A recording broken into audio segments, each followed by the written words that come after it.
Ambaji police સ્ટેશનમાં આજરોજ ફરિયાદી નિર્મળભાઈ જોશીએ એમની સાથે ગઈકાલે રાત્રે એક લૂંટનો બનાવ બનેલો હતો. એમને ધોકો મારી અને એમની પાસેથી 9,700 જેવું રકમ લૂંટીને બે આરોપીઓ ભાગી ગયા હતા.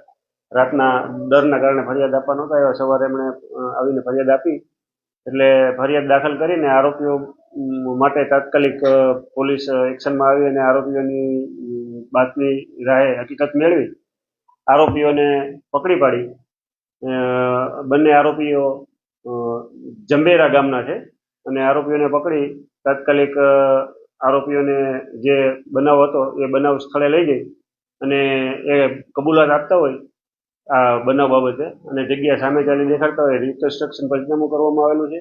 અને આવા જે કોઈ હમણાં અસામાજિક તત્વો અંબાજીમાં મોબાઈલ સ્નેચિંગ અને પથ્થરમારાના છૂટક મોટક જે બનાવો બને છે એના પોલીસ તરફથી સ્પષ્ટ સંદેશ છે કે આવા જે બનાવો આચરનાર ઇસમો છે એમના વિરુદ્ધ પોલીસ સખતમાં સખત કાર્યવાહી કરી અને એમને શિક્ષાત્મક કાર્યવાહી થાય